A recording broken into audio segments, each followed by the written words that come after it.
Saturday is Musk Must Fall, a national protest organized by Tesla Takedown. You can get more details on that at teslatakedown.com. And we had an amazing turnout for No Kings with 5 million people.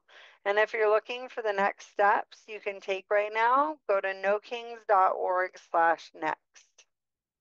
We would also love to see your photos and videos from the protests around the country.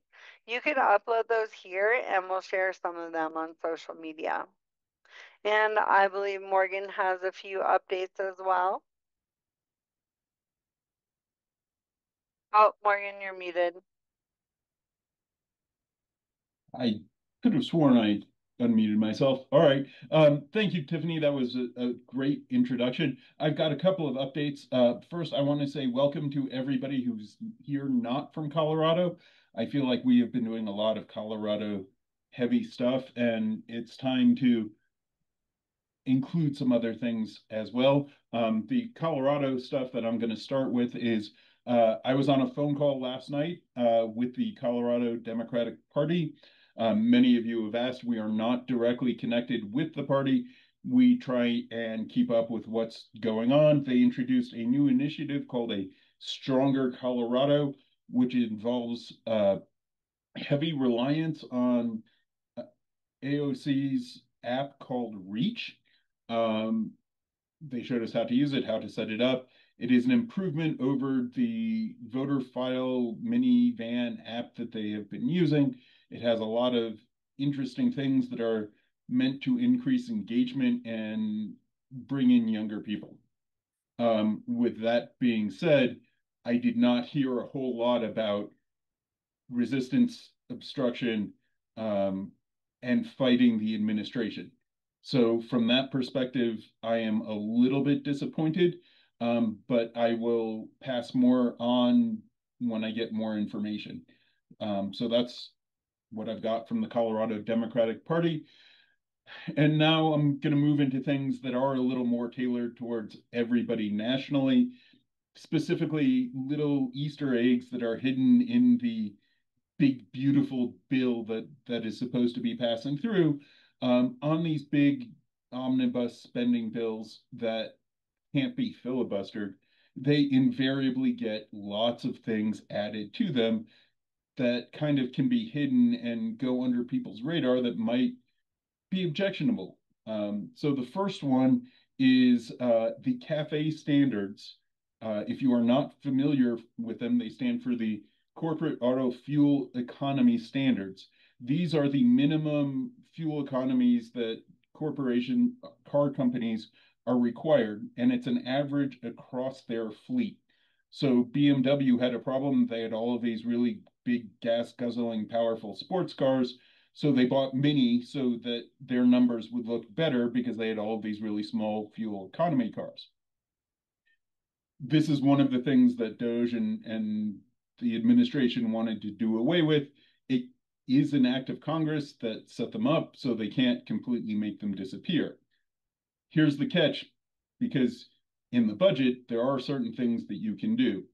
The penalty for this is calculated by a multiplier on the number of days and something related to the number of miles that you are not meeting the standard for. And what they are doing in the big, beautiful bill is zeroing that out. So instead of multiplying by 1, 2, 5, 10, you're multiplying by 0.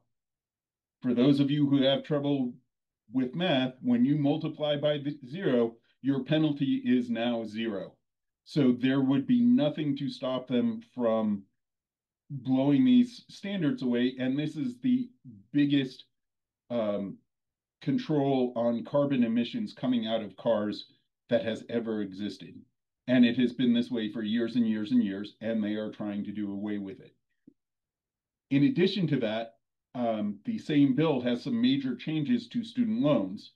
In exactly the same way, the Department of Education and the student loan programs contained therein are established by Congress, and they cannot unilaterally make them go away. But they are cutting everything out of the Department of Education by executive order that they can and still be legal with it. One of the things they're doing is right now there are 4 different what are called income driven repayment plans. And that takes your income and then calculates a payment that is affordable for you. They are going to get rid of all of them, including the SAVE program that Joe Biden started, and replace it with all one program. If you are in one of these older programs, you can be grandfathered in and continue with it, but you need to be in it ahead of time. Otherwise, they're all going to go away. And they're talking about doing things like moving the forgiveness from 20 years of on time payments to 30 years of on time payments. I mean, I think 20 years is a long time to make on time payments to get your student loans forgiven. Even if you haven't paid the whole amount back, um, it makes no sense to move it to 30 years. You might as well have people pay the rest of their lives at that point. In addition to that, they are talking about removing the Parent Plus loan program altogether, which is the new system, not new, it's become more popular for parents to take loans out for their kids to go to school as as the cost of school has been going up. So these are all things that are going on under the radar that I feel it's important more people know about. Finally, if you're the type of person that has the 5 calls app and likes to call your legislator, I have been critical of that in the past, thinking it doesn't do much good. But you can call about these 2 topics, and particularly if you are in a red state, call your legislators and tell them to impeach the president for attacking Iran. It's very simple. We need to go and we need to put pressure on him for illegally committing an act of war without talking to Congress first. And this is something that is not partisan. A lot of Republicans are going to be really unhappy about him bypassing, the Congress and declaring war. More importantly, his, complete and utter devastation by reports has set them back a few weeks, maybe months. And, it's really not been affected. But if you want to go out and make phone calls and call for your Republican legislators to impeach him, now is the time to do it because this is as good a thing that's going to get traction as we're going to have. We all know he's going to commit more impeachable high crimes and misdemeanors. But the sooner you start making that message in the ears of the Republicans, the sooner they're likely to question whether they're in the right place. So that's all I have, just as a little update to keep people informed. And there will be more information coming later, I'm sure. I think you should call your Democratic legislators too and tell them to get off their asses and start um, working on impeaching him. Like I was talking about with the Colorado Democratic Party, the Democrats aren't doing what they need to do to fight. They are making it far too easy to let things go through. And, if you can't have a filibuster, look at Cory Booker and get up there and speak for 25 hours. And that should be a daily occurrence as long as they're trying to push these things through. They're just not they're just not doing it. Yep, I agree. And if you need a little pick me up for your soul, and who doesn't lately, check out Zoran Mamdani's victory speech last night after Andrew Cuomo conceded the Democratic mayoral primary in New York City. There's the link for that in the chat. And tonight we're going to talk about the 3.5% rule and pillars of support and how these 2 things can help us advance the resistance beyond just protests in the street and turn it into real action that can bring down an authoritarian regime. So the 3.5% rule that I'm sure many of you have heard about comes from a book called Why Civil Resistance Works by Erica Chenoweth and Maria Stephan. And I'll drop that in the chat. They studied over 300 movements, both violent and nonviolent, and they found that nonviolent civil resistance is the most effective way to push for tough political change. Nonviolent civil resistance means regular people using things like protests, boycotts, demonstrations, and mass non-cooperation to actively challenge power without weapons. For 2 years, they collected data on every major campaign since 1900 aimed at overthrowing a government or winning independence. What they found was pretty stunning. Nonviolent campaigns were twice as likely to succeed as violent ones. And over the last 50 years, they've become even more successful, even in brutal dictatorships. Before their research, a lot of people thought that you needed 5% of the population actively involved for a movement to succeed. But Chenoweth and Stephan found something else. No movement failed once it reached just 3.5% of the population in active, sustained participation. And many succeeded with far fewer. Interestingly, none of the movements they studied knew about the 3.5% rule because it hadn't been discovered yet. So Chenoweth says it's unclear how knowing that affects us now, but I think having a number to shoot for gives a lot of people hope and motivation to help the movement grow. Every single campaign that crossed the 3.5% threshold was nonviolent. On average, nonviolent movements were 4 times bigger than violent ones.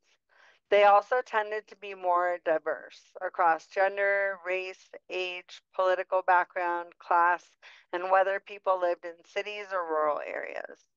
Like Morgan mentioned the other week, we've been really intentional about making our protests accessible. Nonviolent movements allow folks with different physical abilities to show up. Seniors, disabled folks, kids, anyone who wants to. And violent movements don't. That's why sorry, not everyone is ready to take big risks. A lot of people only get involved when they feel like they'll be safe in a crowd. So that's why the visibility of actions like protests really matters. It gives risk-averse people a chance to join in without feeling alone. So picture this. Under a repressive government, your friend says, we're meeting at 6 p.m. to protest down the street. I know most of you would show up early, 5:55 sharp. Other people might peek out the window at 6:30. If they only see 6 people, they stay home. If they see 6,000 and more coming down the street, they might grab their coat and join in. Visibility brings in those hesitant folks, and once they join, the movement starts growing fast. That's when you start seeing connections with people inside the system: security forces, bureaucrats, business leaders, teachers, state media, and religious institutions. And when that happens, people inside the regime start asking themselves, whose side am I really on? These regime loyalists aren't isolated. They have families. They have to live in society after the regime is gone. In Serbia, when hundreds of thousands marched on Belgrade to demand Milosevic's resignation, some police refused to shoot into the crowd. When one of them was asked, he said, I knew my kids would be in there. Repression does happen, but big numbers protect us. Beating or arresting unarmed protesters becomes more dangerous and more visible when thousands show up. Large, peaceful crowds send a loud message. We are the majority. That kind of pressure causes what Chenoweth calls loyalty shifts. Even small cracks, like cops refusing to shoot, whistleblowers leaking info, or bureaucrats dragging their feet, can start to break the regime's control. Think about Birmingham in 1963. When people saw black kids being attacked by police dogs and fire hoses on TV, public opinion shifted fast. It helped force federal action. Big campaigns can switch it up. Sometimes we gather in the streets, sometimes we stay home. Strikes, banging on pots and pans, coordinated blackouts are all low risk tactics that are hard to stop but still disruptive. And here's the thing, how people resist makes a difference long term too. Countries that used nonviolent resistance were way more likely to become democracies later on. They were also 15% less likely to fall into civil war. When people show up in big numbers and stop cooperating with oppressive systems, that's how regimes collapse. I'll drop a couple links in the chat where Erica Chenoweth explains these ideas and more. One is her original TED Talk from 2013 that quite a few people may have seen before. And then she did an update just last month. So there's definitely some relevant info in the 2025 link there. No authoritarian regime stands on its own. It depends on cooperation from key pillars like business leaders, religious groups, civil servants, the media, police and military, teachers, scientists, and legal professionals. Each of those pillars is made up of people with different views, obligations, and relationships. When enough of them back away, say no, just stop cooperating, the regime starts to lose its grip. Movements don't have to convert all their opponents. We just need to shift enough people one step away from the regime to alter the power balance. I want to play you a quick 5-minute video to help us picture how that works. Give me just a second to share that.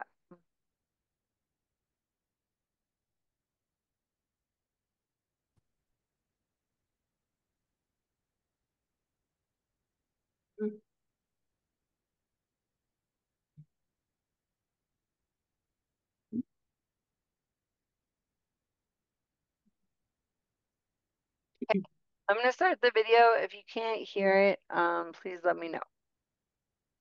Pillars of support. So again, this is a tool we're going to use to analyze how do regular folks make an impact? How do we understand our own power in times like these?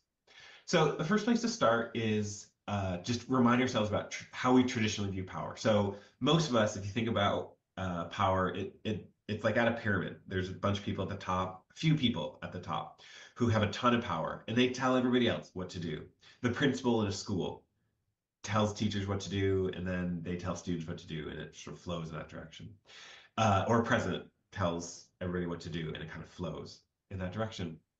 CEO, similarly. So we meet a lot of institutions where that's the way that we're taught to understand it and analyze it, and we respond, we learn, we integrate, we bring that into how we see things. But that isn't the only way to view power, and it isn't the most accurate way all the time, because power also flows from the bottom up. If people at the bottom don't do things, the school doesn't actually run. If the students refuse to do anything the teachers say, or if the teachers refuse to do what the principal says, it doesn't happen. And so that's the second image over here on the right. So it's thought of in the way that like power itself is kind of unstable, the way that we think of it. It relies on other people to make it happen. And so therefore these pillars of support, sometimes this is called the upside down triangle theory or consent theory of power. And the idea is that there's different institutions, people, organizations that are required in order to make any of those wishes, any of those announcements from the top, to actually make them happen, to implement them. And therefore, there's a great deal of power in all of those different pillars of support, because if they don't do those things, then the autocrat or the whatever's at the top can't actually achieve their aims. So Gene Sharp, who's a theorist around nonviolent action, describes it this way. So he says, by themselves, the rulers cannot collect taxes. They don't enforce repressive laws and regulations.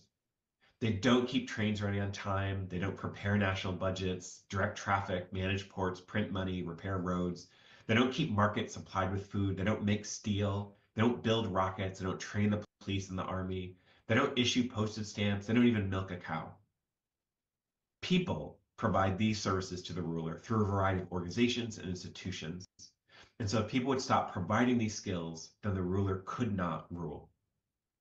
This is the heartbeat of the pillars of support. This is the heartbeat of nonviolent action, in fact, which is the idea that regular people, by the behaviors that we're doing, either support with our obedience, whether we believe in it or not. But if we keep giving them money, if we keep voting, if we keep whatever, if we keep engaging in the system as we have been before, rather than using our powers, using our power of the purse, power of our vote, power of our uh, all these different ways that we can, power of our labor. That's a really critical piece here to recall. So pillars of support often starts by identifying some of the different pillars that are upholding a regime. So in a traditional autocracy, these are often some of the pillars that are key in terms of getting their support and being able to maintain themselves. So over there on the top right is the military security groups, police. These are very important often for a traditional autocrat. Businesses are often quick to follow, especially large businesses. Multinationals are often very willing to try to figure out what can we do under a regime. And so there's a lot of sense of we can negotiate or work with if they can give a certain kind of stability. Universities often are contested. Again, each of these institutions are contested. They're not just uniform. They give support or don't, but there's different aspects of what they may offer. Media outlets, if they can't control them, autocrats often remove them, but they often want to figure out how do they continue to get information to the people that are positive for the autocratic's view. And then civil professional associations over here, and then religious organizations. Again, we could keep adding. In fact, it's useful to mark. There's many different pillars of support that keep the regime up and running. And the reality is that if people remove themselves from it, if they're able to remove their support from these pillars, that act is called non-cooperation. Non-cooperation is how autocrats typically fall. So non-cooperation is the act of refusing to cooperate or comply with requests, demands, or orders. So we've already seen examples of that. In fact, we saw a massive example of that not that long ago. So you may remember Elon Musk was ordering every. Great. I'm going to stop it there.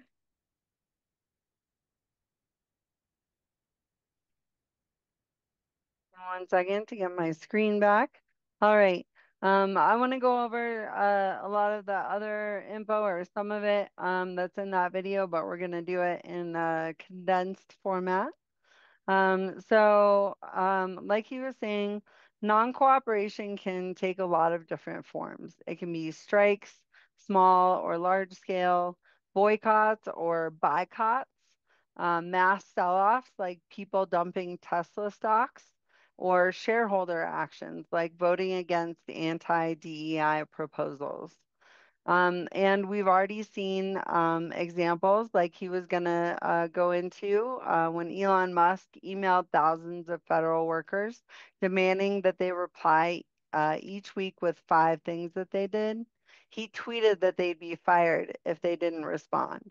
And this got a lot of pushback, and it started at the grassroots level with individual federal workers who got the email who were horrified or offended or scared.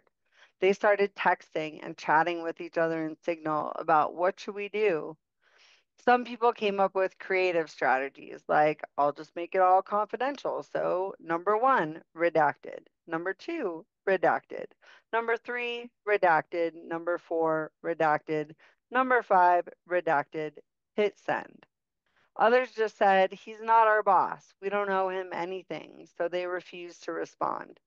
That spread, and it kickstarted a process where federal unions like AFGE and NTEU started saying, you don't have to comply with this. Even Trump sycophants jumped in. Kash Patel told FBI workers not to comply, and so on and so on. Interestingly and importantly, the story really got picked up by mainstream news at the point at which a lot of the Trump administration and the cabinet began saying, don't comply, because it became impossible to enforce the order. They followed suit as if they were following leaders, but actually, they were in many cases following the energy of what federal workers were already doing, which was not complying. That's the power of coordinated non-cooperation. It can push an entire pillar to break away or become unreliable in the autocrat's aims. They estimate around 1.6 million federal workers didn't comply with that order to report their 5 things each week. 1.6 million. That's the largest act of mass non-cooperation in US history. It wasn't planned, it just kind of happened. But imagine what we can do when it is planned, when we organize ahead of time and prepare our responses instead of scrambling in the moment. I think it's important for us to track it as a story of both how hopeful it can be that people naturally have instincts to not comply with things that are bad. There's already resistance brewing. We're seeing a lot of it in a lot of places, but part of the technique of understanding our pillars of support is to organize ahead of time so we can coordinate and be prepared. So that it's not just a bunch of federal And workers it's just they rapidly break you up. They organizing. talk a little bit, and then they break you up in.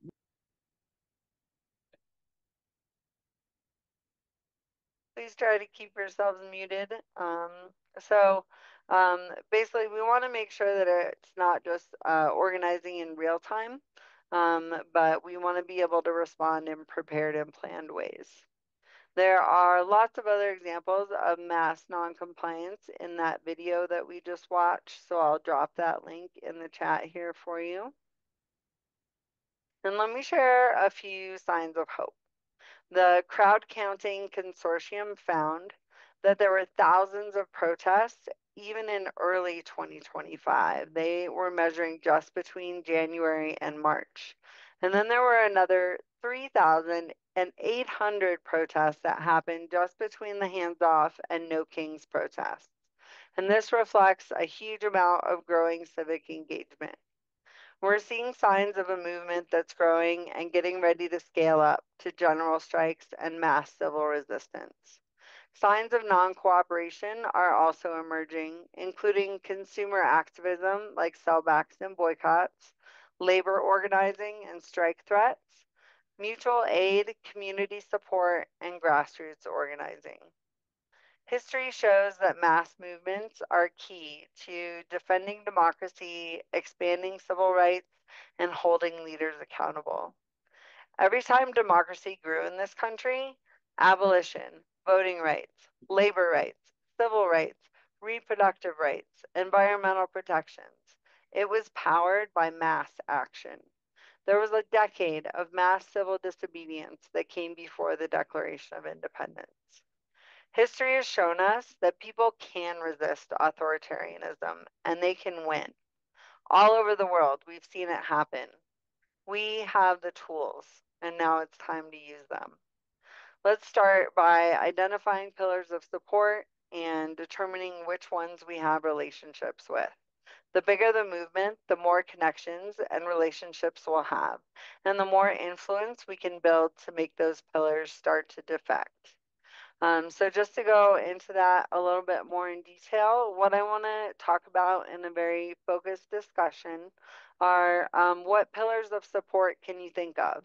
And we can go over the categories again that he mentioned in the video. And then do you have a relationship with someone in a pillar of support? Or do you know someone who does? Those relationships are what those are the things that are going to help us influence people in those pillars of support to defect or to shift just a little bit away, to refuse to cooperate. And then let's share ideas on how to encourage people to refuse to cooperate and defect. And if you have any questions about the 3.5% rule or the pillars of support, feel free to ask those too. So go ahead and raise your hand if you'd like to speak or ask a question. And real quick, I'll go over those categories again. So those are things like security forces, civil service and bureaucracy, the judiciary and legal system, religious institutions, educational institutions, the media, business and economic elites, civil society organizations, and political elites and bureaucrats. Tim, go ahead.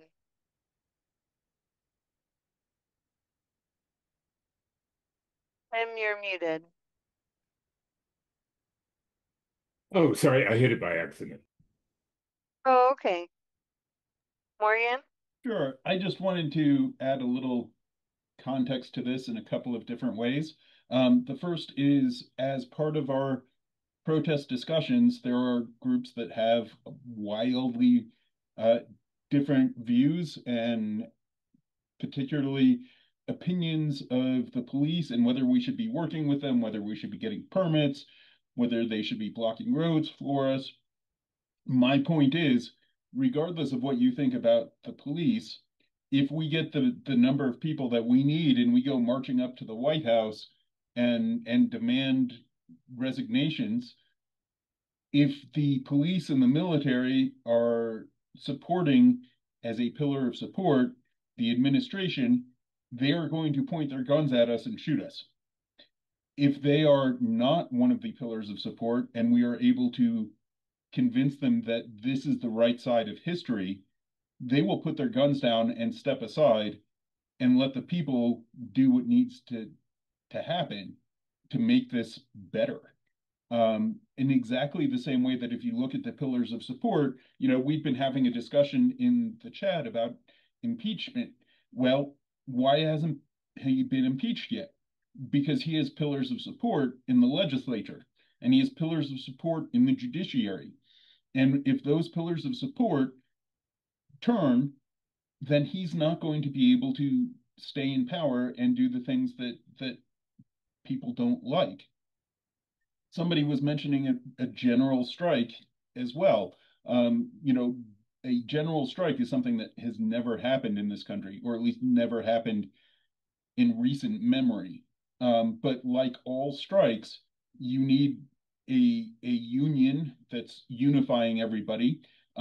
Generally, there is a strike fund to pay striking workers a little bit of money, but the value of shutting down the American economy, particularly the harm that it would do to the billionaires that are lining his pockets and paying for everything, is one of the shortest ways to get people's attention that they don't like what's going on. So I'll leave it there and let Janet go. Thank you. Can you hear me? Yes, we can. Okay.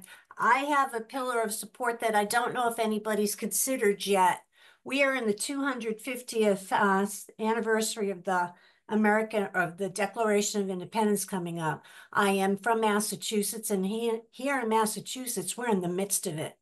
And I will say this, for No King's Day, it was not organized at all for those that came for the No King's protest. And in the midst of this celebration, where there are so many extraordinary parallels to what's going on right now. One I'll throw out that's just so obvious, troops in the streets, okay? That's part of the reason the Bostonians, went forward as they did because of the British troops in the street in a time of peace. And I could go on and on and on. I've written books. I teach about the American Revolution. Nobody's tapping into this. And I can assure you that Donald Trump is going to claim a victory next year on the 4th of July. And we need to be out in the forefront teaching our history. We are Americans protesting this man that's trying to overthrow our government. And we are not even going back to our own history to learn from it. What they did, boycotts, all kinds of things we can learn from them. or to teach why they did what they did. As you mentioned before, Tiffany, it was a decade before they went to war. It was a decade of them trying to figure out a way not to go to war. And nobody is tapping in on this. And this is the perfect time to do it. Massachusetts blew it for the No King's Day. We should have had historians out there speaking. We should have had politicians out there speaking. We had no one. It was not organized. It was a total horrible situation. We need to be more organized to that, and we need to tap into our history as Americans and put it out there to these people that support Trump and to Donald Trump himself. You are violating what our patriot forefathers did, and we object. I am telling you, the parallels to what happened being interruption of the court systems, interruption of elections, interruption with taxes and tariffs. It's totally parallel, and we need to start putting that forward. Thank you. For Well bringing said, that Janet. passion, Janet. I appreciate that. That's what we're here to do. And I hear you about it not being organized. And one of the things that we've taught our members over the months that we've been working on this is how to start your own group and how to organize a protest. So those are topics that we'll cover again for those of you that weren't with us back then. So stick around and we'll teach you how to do those things. And as far as the disorganization goes, I mean, thank you, Trish, for saying it was pretty organized in Denver. Denver had a lot of headwinds getting organized, and the fact that we were able to get something organized together is pretty good. But do cut people a little bit of slack. This is all volunteers, a lot of times doing something for the first time. And, you know, there is no college for this. You learn as you do it. And, you know, the people who had a hard time in Boston need to learn from that and do better the next time. Morgan, Mary, go ahead. Yeah, I just want to ask if anybody knows if there's a list of businesses, and this was brought up a few months ago, that support Trump and the regime, that I could actively support those who don't support him and make good financial choices when it comes to where I shop. I shop local, but I have investments. I have credit cards. Does anybody have a link or anything that has there been any data collected for someone like me who wants to, I think Schwab, and I'm a Schwab, he invested a lot. Like, should I find a new investment company? Does anybody have any links? Yes, Any way to look? Yeah. There's a link called Goods Unite Us, and it's a website and an app. And what it does is it will tell you who has donated to Republicans, who has donated to Democrats by percentage. Okay, thanks. I just put that link in the chat for you. Ninja Jim, go ahead. Great, thank you. I was thinking about pillars of support, and that for each area, like let's say advertise companies that they need to advertise, and those that are using that are supporting the regime the most, we could kind of rank order that from the most to the least and boycott those that are causing the most harm, and shift our purchasing, if we need to shift it, to those who are causing the least harm in terms of supporting the regime or how they treat their people. And in that way, we could potentially create a bar and shift the overall business practices a little bit. One thing I think we'd really want to do to undermine the power of the media support is by boycotting advertisers. It's really hard for me to figure out what to do with the right-wing media, but that might be one, as well as sustained protest outside of things like Fox. One last thing with regard to protest, I'd love to work with anybody that's interested, putting together kind of a how-to book. Like, if you think you're going to have this many people there, how much amplification do you need? And likewise, ideas for how to structure speakers and activities so that it's highly motivational, that it brings people in, and then sends us out in a very focused way to change what we can in the world. I'll stop there. Thanks. Hey, I do want to awesome. mention Go ahead, one thing. Morgan. I just want to say one thing about the boycotts. There are a lot of instances that boycotts don't work, particularly if they get spread out. And when we focus our boycotts, a perfect example was in the chat. Somebody talked about how much money Target has lost because of the boycotts when they changed their diversity stance. Target wasn't the only one who did it, but because everybody focused it on Target, they lost a lot of money, and that's how you make change with a boycott. But at the same time, there isn't any one corporation that is completely going to be 100% good under every circumstance. You're going to find something objectable about just about any company that is successful enough to be a target of this type of boycott. So if you need to, go to Target to get something, if you're minimizing your buying from them and trying to find other sources, it's not entirely taboo to, go and buy something. I found, I've been boycotting Amazon since they paid for his inauguration and canceled my Prime account, the whole 9 yards. But there have been occasions where the only time I could get something was on Amazon. Even if I go to the company's website, it is fulfilled by Amazon. Take it with a little grain of salt that boycotts aren't always absolute, but the more absolute they can be and the more targeted and directed to a single company, the more effective they can be.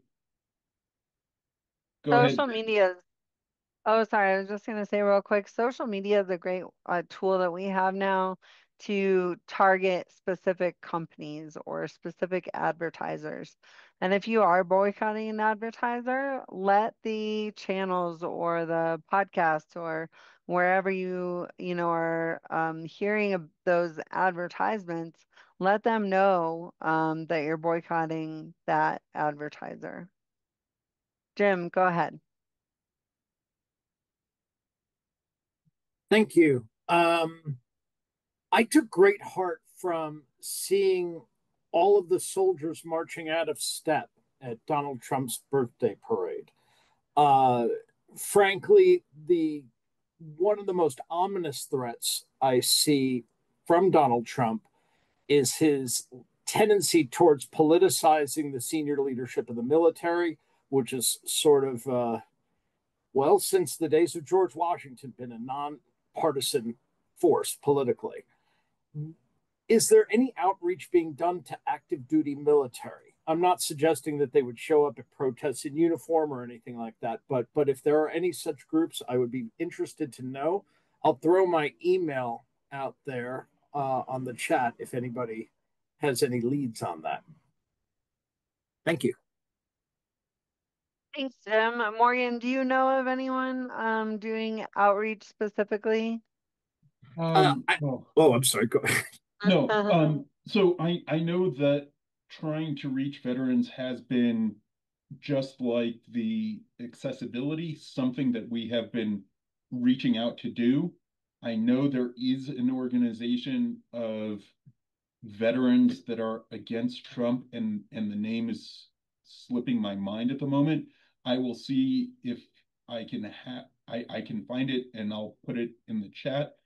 I do want to point out that somebody in the chat previously asked, how do you get the police and the military to come over to our side?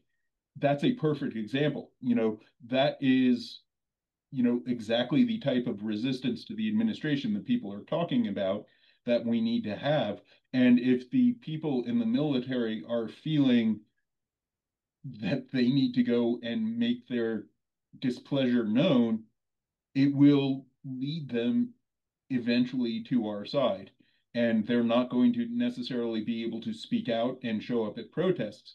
But when they do things like that, we all know what they're doing. And they're doing it for a reason. And those are the people that we do need to connect with. And I will see if I can get that for you. If I can't get it in the chat before the end of the meeting, we will send it out. Oh, there it is. Tiffany's got it. Veterans Against Trump, commondefense.us. So that's the group you want to talk to. Bridget, go ahead.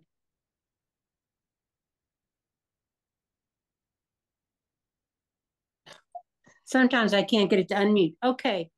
The comments about like law enforcement, getting them to come over to our side. I mean, it's kind of like we need to reach out to them and get to know what kind of our department, our local department is. Like I worked for Fort Collins Police 37 years. So I know most of the people still there quite well. The thing about coming over to our side, yes, there's probably agencies out there that really aren't public service oriented, but I'm going to say Fort Collins Police, they're very public service oriented. I think groups locally should reach out to their law enforcement, like the public information officer. Usually they all have that, and go, look, they want the cooperation. Number one, don't break any laws. Know your CRS, Colorado Revised Statutes. Know what your local municipal laws are. If you get the reputation of being a group that works clean, you have your own like moderators, they know you're a peaceful group, that goes a long way. Our behavior goes a long way in getting them over to our side. But even at Fort Collins, I was always surprised, when I'd find out so and so was a supporter of Trump, and I was like, no, what? And they're so intelligent. So you don't know, but it's our own behavior that's going to make the biggest difference. And I haven't heard any local groups, indivisible groups, talking about what they're doing to reach out to law enforcement ahead of time, just to say, look, we know we don't want to break any laws, but what else can you tell us as far as what makes it easier for law enforcement? Do you want us to notify you ahead of time we're having this? Even if you don't have to pull a permit, because in Fort Collins, at least it was, when you pulled a permit, law enforcement needed to be advised also, just in case they needed to have extra officers on hand or streets blocked or whatever. So I just want to give my 2 cents as far as getting them over to our side. We just got to make sure we don't make life difficult for them, and we go by the rule of law. We got to express that we abide by the rule of law, even in the little municipal things too. So that's it.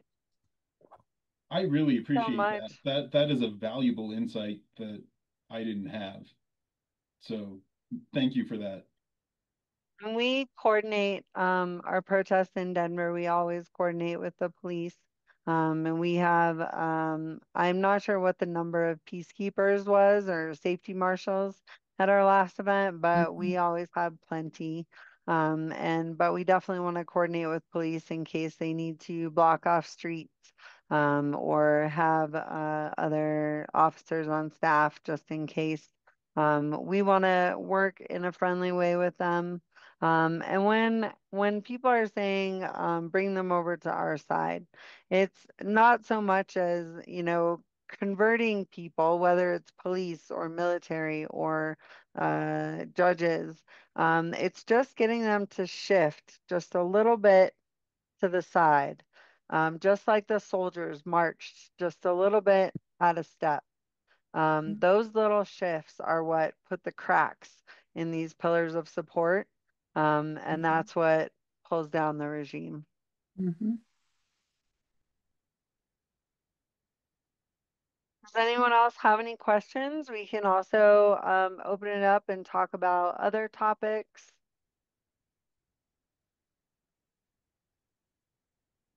Katie?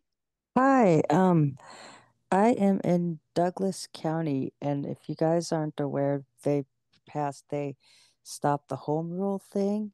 Yes. And so there's something to be said by I didn't know about this until some of my friends were posting on it. And so I guess kind of keeping your ear to the ground about kind of local things. And also my boss, I'm a paralegal, so a lot of lawyers are part of like bar association, like Colorado Bar Association, and that's something that if anyone is an attorney, if you know an attorney, you could ask them, well, what's the bar association's stance on something like that, on different policies. I know that the American Bar Association was definitely in opposition to Trump in a lot of ways. I don't remember the specific example I'm thinking of, but that's a very good point, Katie. And I'm in school to be a paralegal and work with immigration attorneys. I get to graduate this December. I also think it's a good point to bring up what happened in Douglas County. For those of you who are not in Colorado, Douglas County is one of the more Republican counties in blue Colorado. And what they did is they put a ballot initiative out, completely out of sync with the normal election plans, did it as a special election by themselves, cost it $500,000 to get a home rule charter, which will let them challenge laws from the state and not necessarily need to abide by them. The outcome would really be Douglas County would wind up suing the state over every law that the Republicans didn't like, and it failed 71% against. So it's a big deal here that failed. Thank you for bringing that up, Katie. Go for it. Hi. So I'm Kat. One thing we kind of danced around a lot, we talked about corporations, is just the entire lobbyist architecture. Like I think that's that's why we're in this situation to begin with. That's kind of the underlying problem with a lot of this. I think one could even make the argument that Donald Trump is a pillar of support for that architecture rather than the other way around. And so, I think the boycotts are a great idea. But in addition to that, I think that everybody kind of needs to have in mind getting money out of politics as an end game. And to that effect, like, I think that has to start on the local level. So when you're talking to your state representative, mayor, senator, whatever, like include that, hey, we want to make SPACs illegal. We want to get dark money out of politics.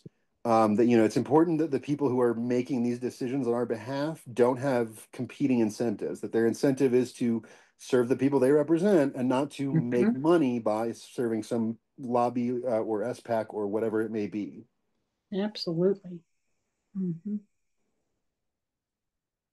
Thank you, Kat. River, go ahead. Yeah, one of the things I was thinking that might be just as internal boycott support is coming up with some literature on safe online and offline practices, and ways to kind of move away from the bigger companies like Google or Amazon and into companies that do things like value privacy and security. Is we hear people like the Trump administration trying to put together a database on every American, or RFK Jr. talking about how we need to track everybody's wearables or something now. So like they're looking to do some crazy stuff, but it's looking at ways to, while not ceding the online space, make sure that we are reprioritizing privacy in the services that we use, I guess is the way I'm thinking of it. Definitely. I just put a link in the chat to the recording of our safety and security online session that we did. We have a resident cybersecurity expert, Amber. So she went over all sorts of good stuff with us.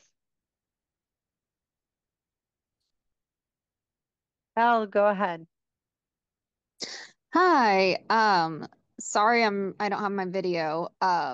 But speaking of kind of pillars of support, I guess I would say kind of have a question that if anyone has any insights, like just kind of wanting to open the chat and brainstorm on different ways that so we talked earlier about it's not even about completely like changing everyone's opinion, but like even just like shifting it, right, is kind of is moving it away from a certain regime. And I think like one of those ways is um uh aiming for those that are there's a category of it where it's basically like you support something or you don't support something, but you're like passive in it. So it's like maybe you don't support this regime, but you're like not really doing anything about it. Or maybe you do support this regime, but like you're not really doing anything about it to support or break down the regime.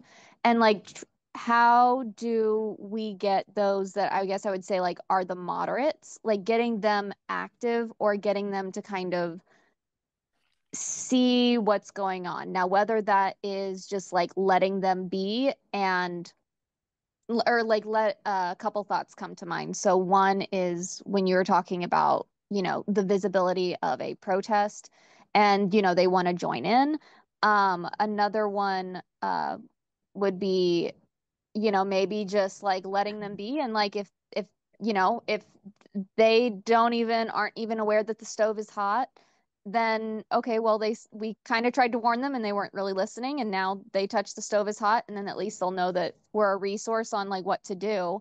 But I guess I'm kind of thinking in the chat if anyone wants to chime in on how to kind of address I guess I would say the moderates or those that don't really think that there's an issue going on. And my last point on that was another kind of point of inspiration for this question is one of Martin Luther King's, I believe it was from one of his letters from when he was in jail, talking about like one of the biggest obstacles against like the civil rights movement wasn't the KKK, but was the white moderate, or something like that. And maybe we could also address like kind of the classism component of some of those in the wealthier class are able to kind of go about their lives as if nothing's going on. And yeah, so I have a few kind of myriad thoughts that kind of just falls under that umbrella of, how to address the moderate, or if that's something that people kind of want to brainstorm on. I think that could be kind of a somewhat of like a pillar of support to look at. Thank you. Yeah, definitely. We have to get people involved that aren't paying attention to the news, or that get their news by scrolling through Facebook. And sometimes those are younger people, and we have an awesome Gen Zer in our group who put together a presentation that I'm going to give to everybody in the coming weeks. And that has some good ideas in it, but I guess the main point I wanted to bring up is that that's one of the powers of, sorry, that's my dog. Hold on, be quiet. Um, that's one of the powers of protest is that those things do start to break through. There was a lot of news about No Kings, and like I said, some of these people aren't watching the news, but a lot of people were also talking about it because they saw it on the news. And so those things start to get out. They get on Facebook where people, are paying attention, and the bigger they get, the more moderates and the more people that were apathetic see it as something worth getting involved in. Maureen, do you have any thoughts on that? Yeah, I have a couple. The first is, the people who are not, how do you reach the people who are not involved in the movement already? To me, that's the same as how do we reach young people? How do we reach people who didn't vote in the last election and get them to vote for our candidates?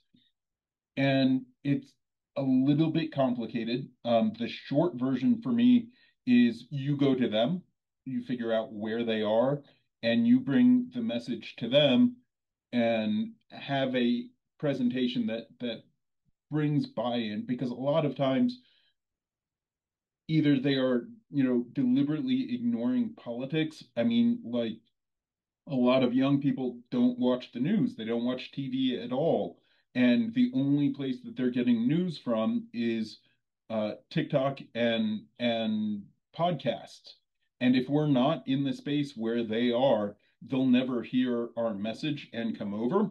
But in addition to that, one of the biggest motivating factors for people to get involved is hardship at the hands of the regime. And to be quite frank about it, the standard of living in our country is sufficiently high that even some of the least well-off people are having their basic needs met and don't feel like they're having problems, and therefore they don't necessarily need to do anything about it. When you layer that on top of the fear of protesting, the fear of their jobs, the fear of things that can possibly go wrong if they get involved, you're asking them to do work beyond what they're comfortable doing. And that's part of why we have these meetings that say protesting is safe. Everything that we have done goes out of the way to make sure that nobody is put in harm's way that isn't seeking to be in harm's way. And we teach people how to do it responsibly and safely and at a level that they are comfortable with, and then let the people who want to get involved to the level that they're comfortable. I mean, you talk about, Jim was talking about the people in uniform marching out of step. I'm not going to expect to lock arms with them and block them from going into the Capitol anytime soon.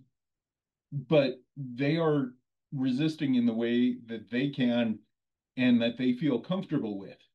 And what we need to do is make space for all of the people that are feeling pain but are unmotivated to get involved to say, it is safe for you to get involved and it will make you feel better because you will be doing good in the world. And mostly it's a matter of just connecting with them and show that they are not alone, because that sense of loneliness leads to a feeling of powerlessness. And if you realize that there are hundreds of thousands and millions of people saying the same thing that you're thinking, but doing it out loud, it gives you a place to come to make a difference. And that's what we're trying to do with it, because there are going to be more and more people who are going to start feeling uncomfortable, as we've already seen. There is a huge number of people who think the country is going in the wrong direction, particularly on the economy, with tariffs and with everything that is going on. Once that happens, once the harm is done, you need to be there to have a space for them to be safe and say, we are going to fight this harm to stop it from happening to anyone else. When I was an organizer, I was part of the nonprofit arm of the AFL-CIO. So we would go out into the community and knock on doors and talk to people about working class issues and fundraise, get petition signatures, things like that. And what really killed my motivation was apathy.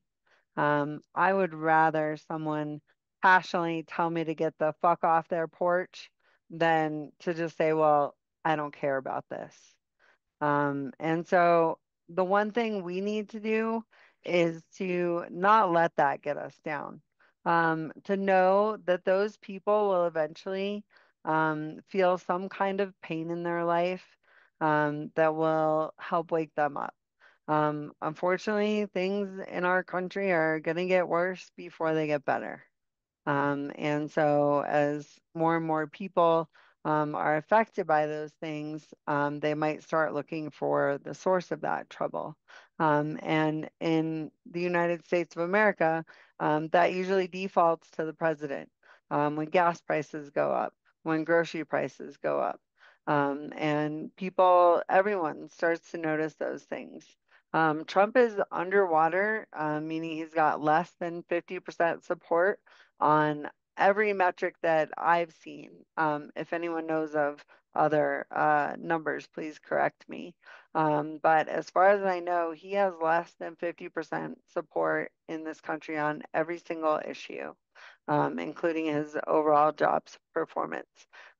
Even the MAGA coalition, those that strongly supported him previously maybe still tell the pollsters they support him, but they don't strongly support him anymore. So his level of strong supporters is falling. With the attacks on Iran, there was a huge crack in the MAGA coalition between people who thought that it was a good idea and many people who didn't. The one time I've ever agreed with Tucker Carlson in my life was when he said we shouldn't bomb Iran. So there are things happening. There are things shifting. So don't feel like someone mentioned that they invite their friends to protest and none of them want to come. And it's affecting their friendships. It's hard to stay friends with people that don't have the same feelings that you do, the same empathy or the same concern for what's happening to other people in this country. And know that that's something that people can learn, that they're not going to be that way forever. So that is something that can change, and keep at it, keep inviting them. In addition to that, well, following up on that, let's start there.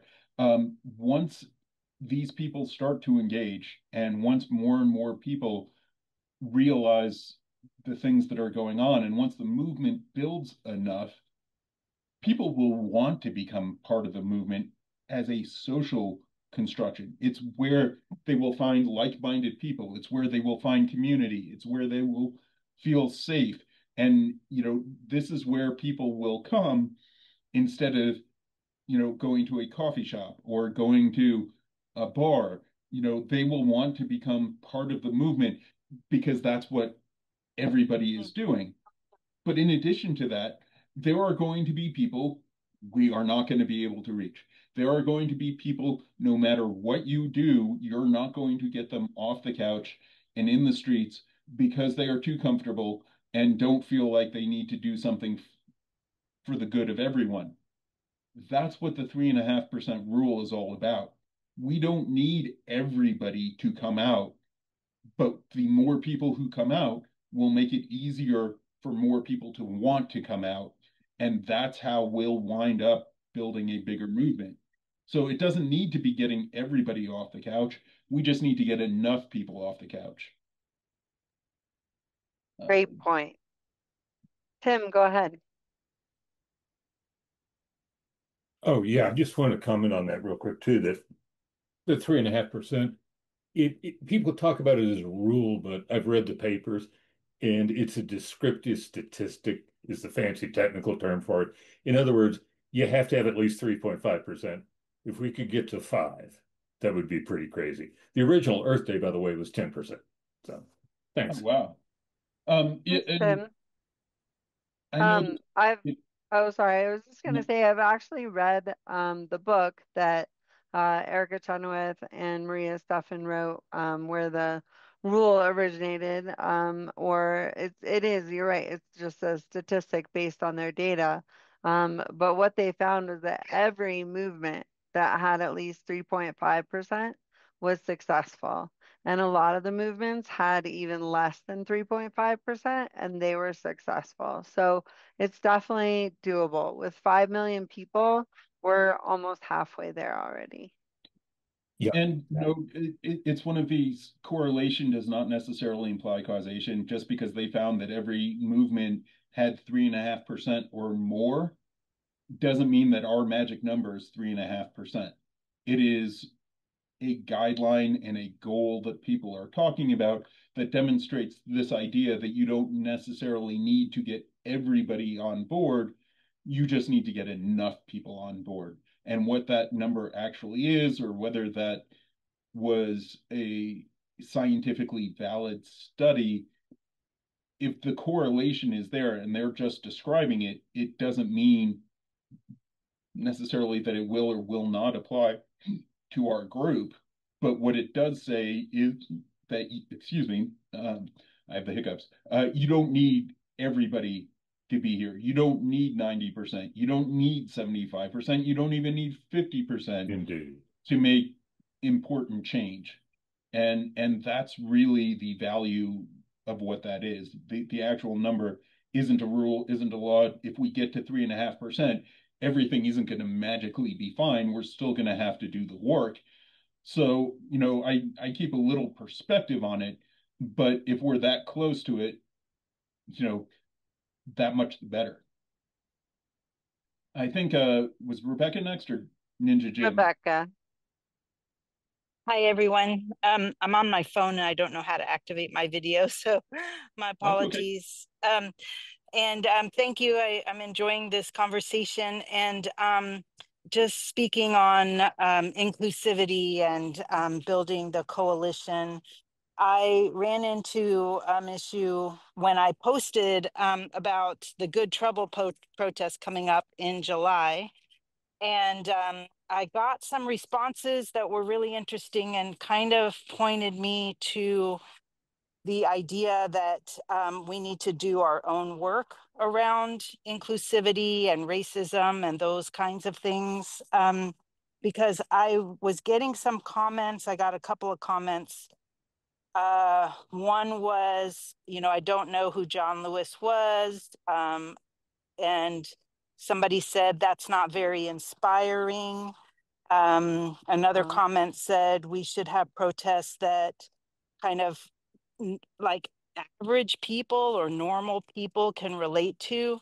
So there was, these, besides being really kind of, shocked by these comments, it just brought me back to the fact that we need to make sure we're doing our own work as white-bodied folks that are trying to extend and reach out and include other groups of people of color.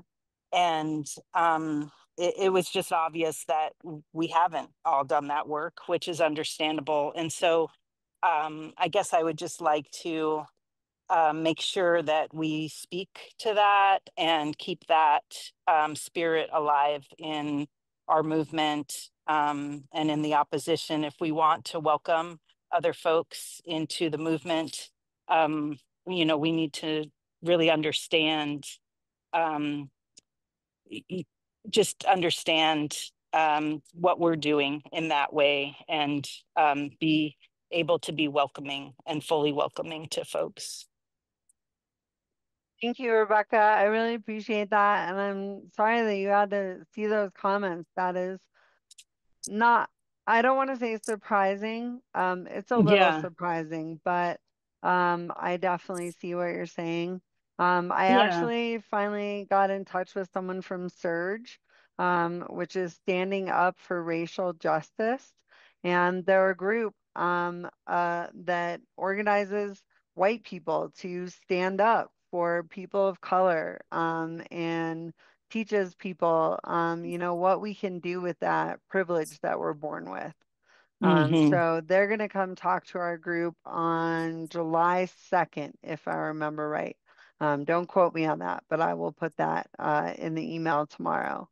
Oh, awesome. All right. Thank you. Absolutely.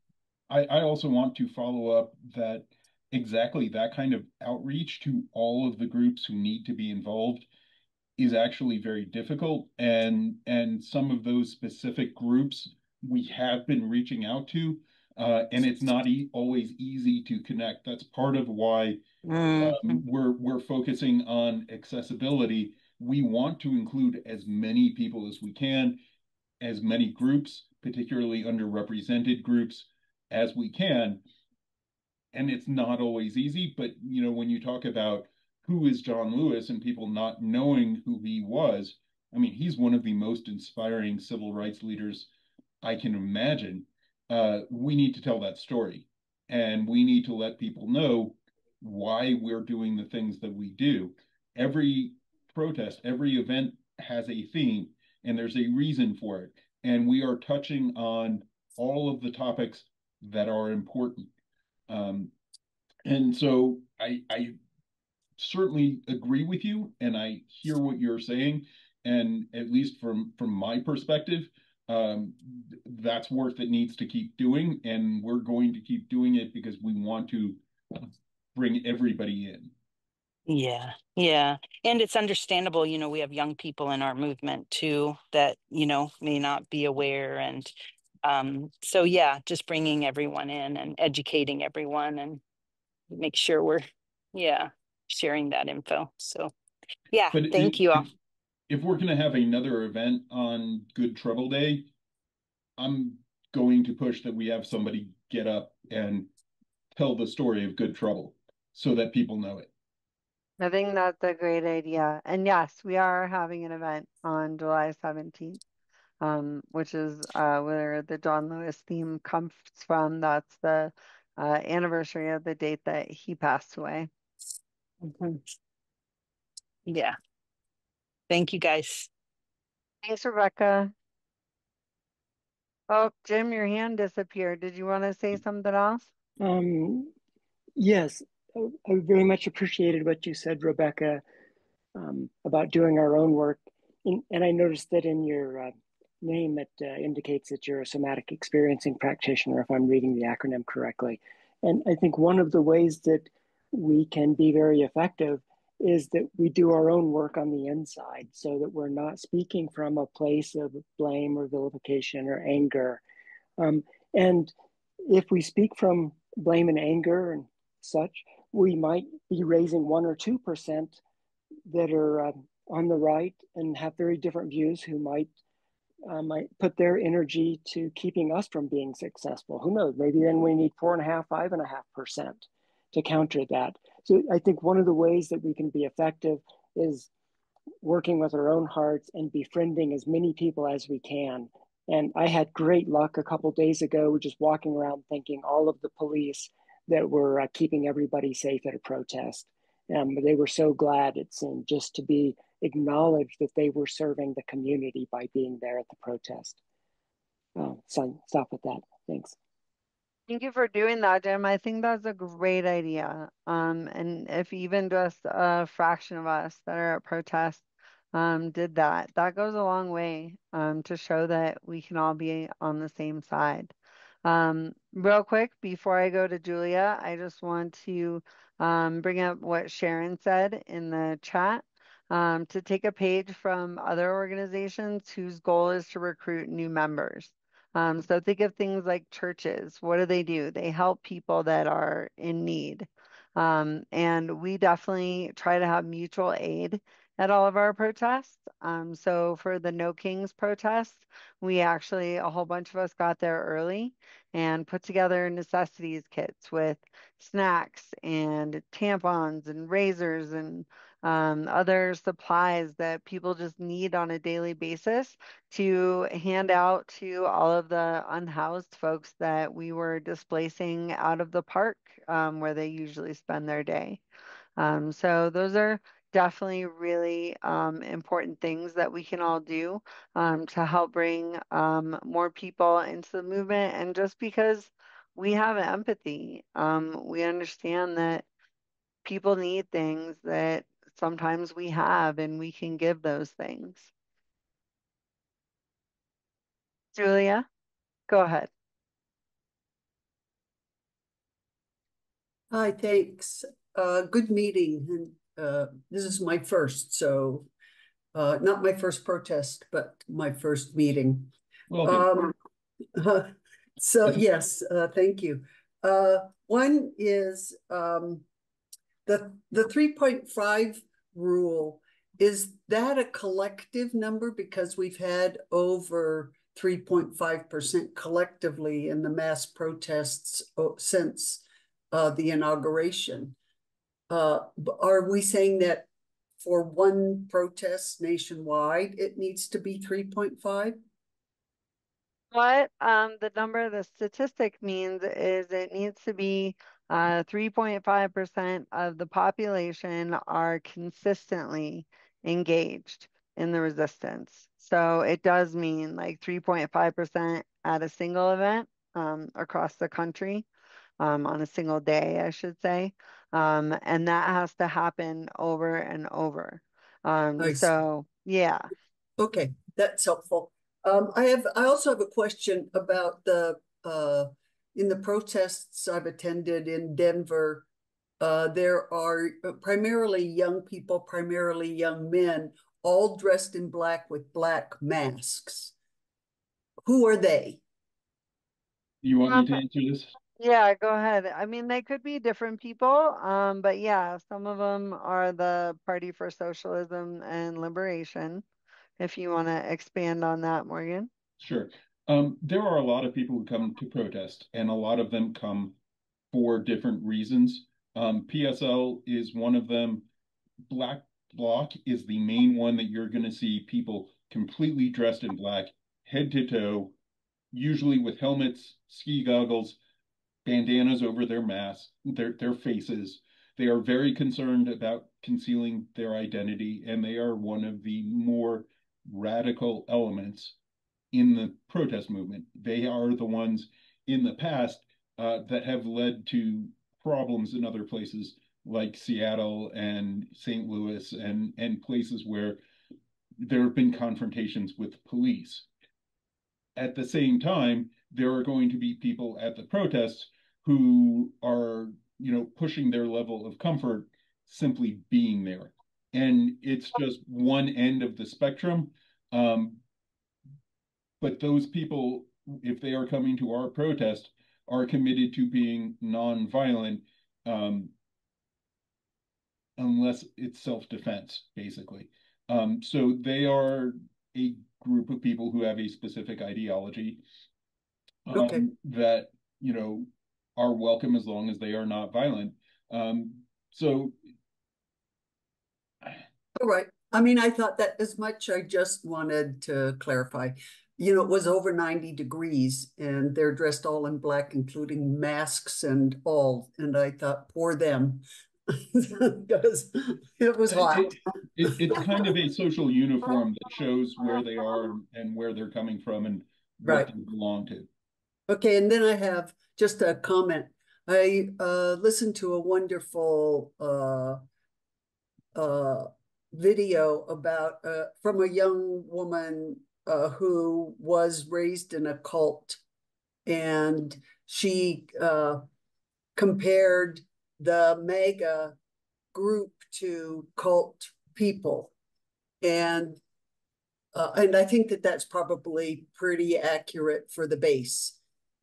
And she said that it is a dangerous thing to leave a cult. You could decide not to believe anymore. You could go into the voting booth and change who you vote for, but to leave and to make a show of leaving, you leave your family, you leave your friends, you leave your church, you often leave the town that you're in. So they may for years put up a show that they are in fact part of the group and yet not be. And I thought that was instructive and informative.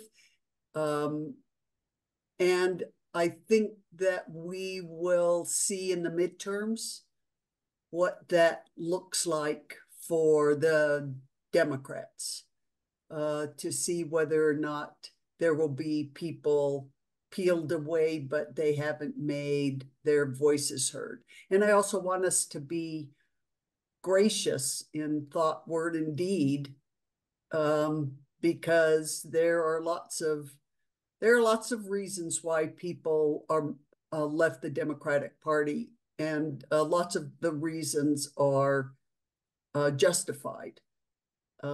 So I just want us to be careful that we don't demonize our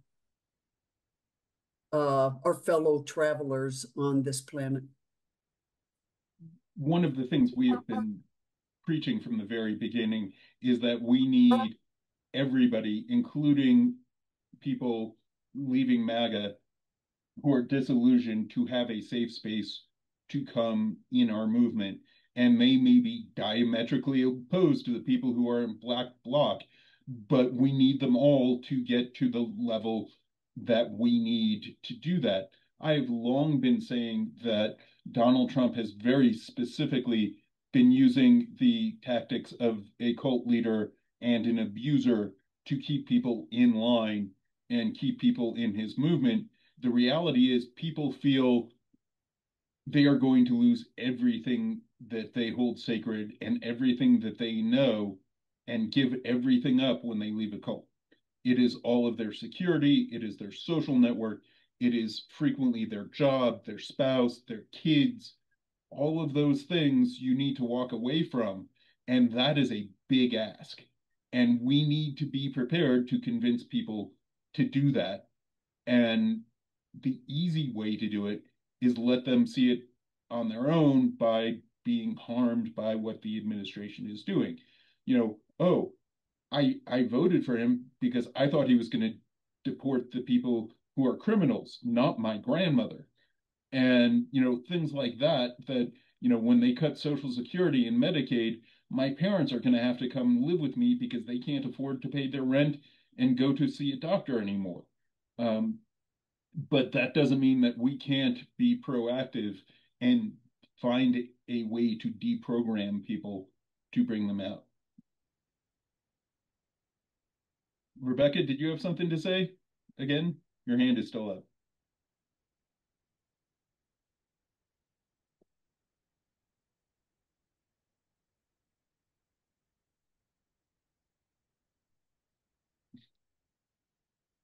Did anyone else No, like sorry. to... I'll try No, take that okay. down. There is one more thing that I want to point out. There was some discussion about, bringing the military over, or whether a boycott is going to work, or any of those things in particular. One of the tactics that the administration is using, and Donald Trump in particular, is to try and overwhelm the opposition with things that he's doing. Particularly at the beginning, you would see something new coming out every day that was horrifying and would keep people with their head spinning back and forth. What crisis do I go to now? Well, the same works in the opposite direction. If we have protests and we have boycotts and we have pillars of power that are crumbling all at the same time, it's going to be hard for the administration to respond to everything all at once.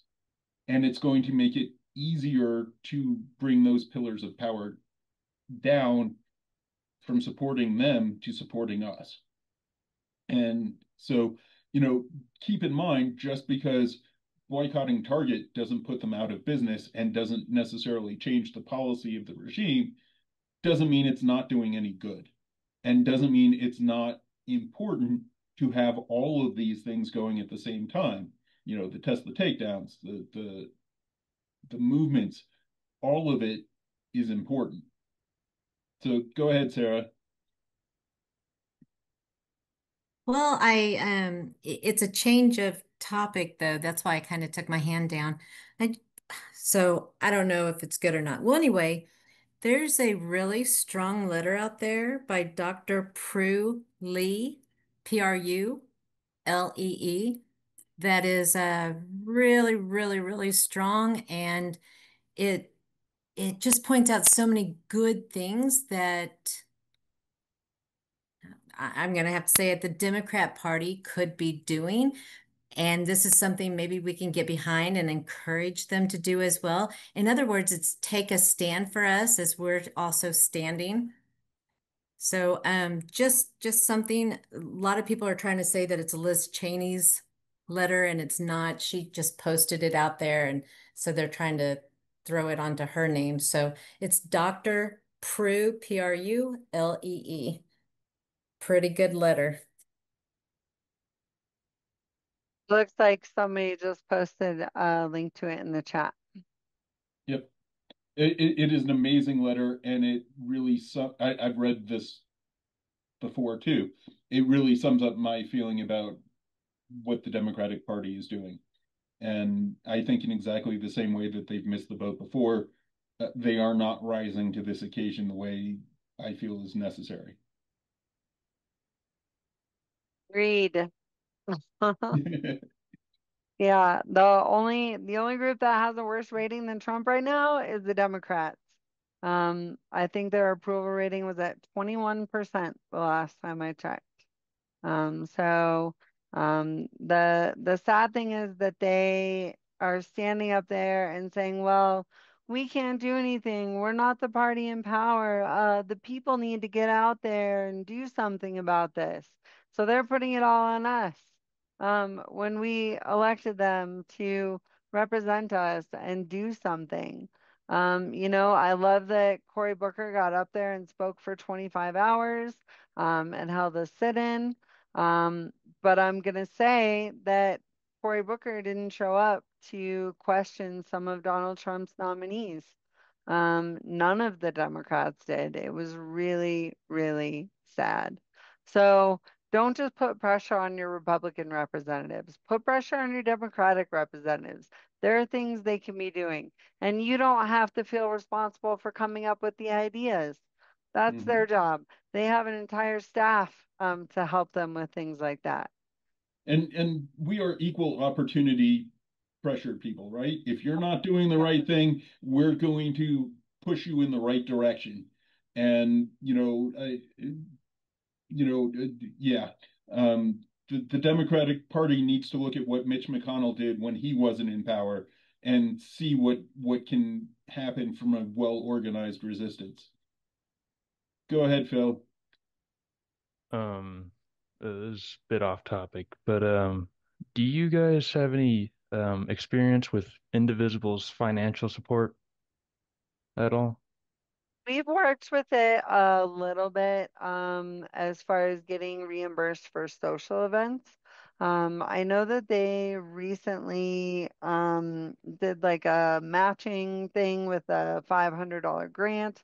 Was there something specific that you had a question about?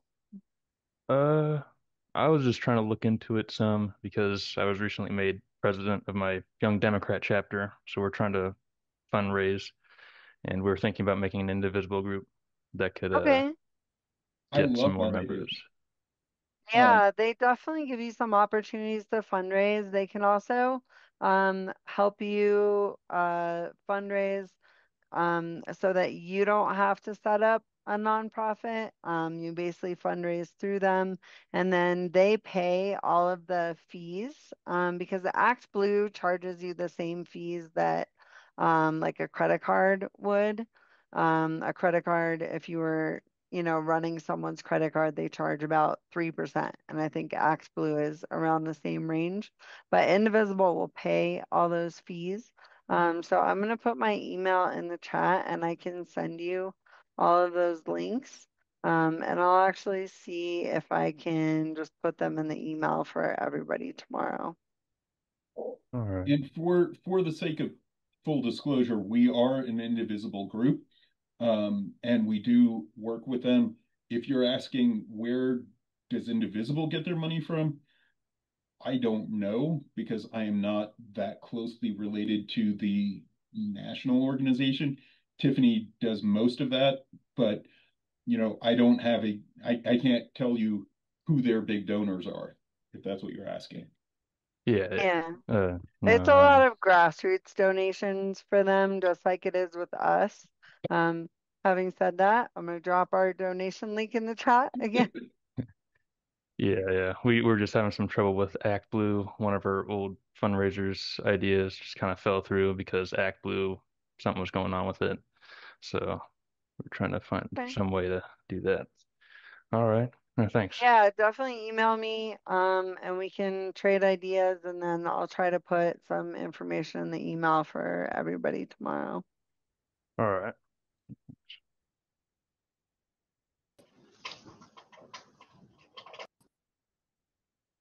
Well, I think we will wrap it up there. So definitely thank you all for being here. This was an amazing discussion. I love seeing you all every week. And we will see you again next Wednesday.